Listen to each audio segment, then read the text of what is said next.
তোমার মা কাজের মহিলা, আমার ভাই আসছে, তোমার মাকে তো জীবনও দেখেনি। তোমার মার এই বেশভূষা দেখে আমার ভাই মনে করছে যে উনি এই বাড়ির কাজের মহিলা। এখন খুব ভালো লাগতেছে না শুনতে? তোমাকে আমি বারবার বলছিলাম যে তোমার মাকে এই বাড়িতে রাখার দরকার নেই। তোমার মা আনকালচার একটা গাইয়া, সে কোনোদিনও এই সোসাইটিতে ভালোভাবে থাকতে পারবে না। কিন্তু তুমি আমার কোনো কথাই শোনোনি, তোমার মাকে এই বেশভূষাতে এখানে রেখে দিয়েছো। এখন আমার ভাই কাজের মহিলা মনে করছে, ওর দোষ কোথায় এখানে? তোর ভাই আমার মাকে কাজের মহিলা বলছে, আর তুই সেটা নীরবে হজম করে নিলি। তুই সেটা প্রতিবাদ করবি না? তুই বলবি না যে এটা আমার শাশুড়ি?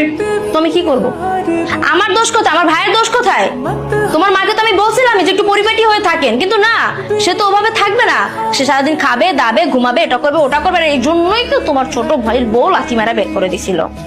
কারোর সাথে তো চলা যায় না সমাজে, তোমার মাকে নিয়ে এসে আমার ঘাড়ে উঠছে, আর এখন মানিজ্য নষ্ট করতেছে আত্মীয় স্বজনদের কাছে। ভাইয়া, আপু তো ঠিক কথা বলছে। আপনার মাকে তো দেখে কাজের মহিলাই মনে হয়। সে আপনার মা একটু মার্জিত, সুন্দর মতো চলাফেরা করবে, সুন্দরভাবে নিজেকে প্রেজেন্ট করবে। এরকম ভাবে থাকলে তো সবাই কাজের মহিলা বলবে। এই, একদম চুপ। তুই যদি আরেকটা কথা বলস, এই একদম চুপ। বেরো, বেরো আমার বাড়ি থেকে, বেরো। তাই তুমি আমার ভাইয়ের সাথে এরকম করছো কেন? তোর ভাইয়ের সাথে কি করবো? কি করবো তোর ভাইয়ের সাথে আমি? তোর ভাই আমার মাকে যা ইচ্ছা তাই বলবে, সেটা আমি নীরবে হজম করে নিব মনে করছি? কোনোদিনও না। আমি হজম করার মতো ছিলেন। এই, তুই বেরো আমার বাড়ি থেকে, বেরো, বেরো। আউল জানি কোথাকার। ধরে যেদিন থেকে আমি এই বাড়িতে বউ বানায় নিয়ে আসছি, সেই দিন থেকে এটার বাড়ি নাই, এটা তুই জাহান্নাম বানায় ফেলছিস। তুই আমার মায়ের যে অত্যাচার গুলা করছিস, আমি এতদিন মুখ বুঝে সহ্য করছি। কেন সহ্য করছিস জানো? আমি মনে করতাম তুই এই নিয়ে শুদ্ধাবি, এই নিয়ে শুদ্ধাবি না। তুই শুদ্ধানের মেয়ে না। আসলে তোর বংশগত সমস্যা আছে।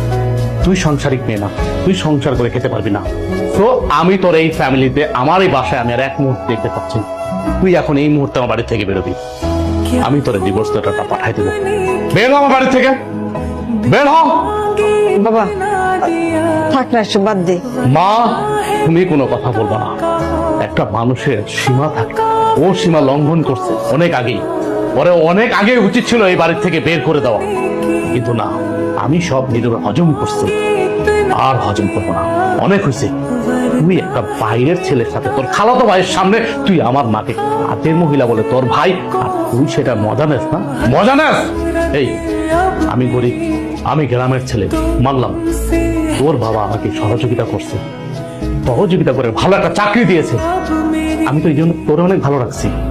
তুই বলতে পারবি তোর কোন দিক থেকে আমি অসম্মান করছি, কোন দিক থেকে আমি তোর কমতি রাখছি? তুই আমার মার সাথে এমন করছিস কেন? এমন করছিস কেন?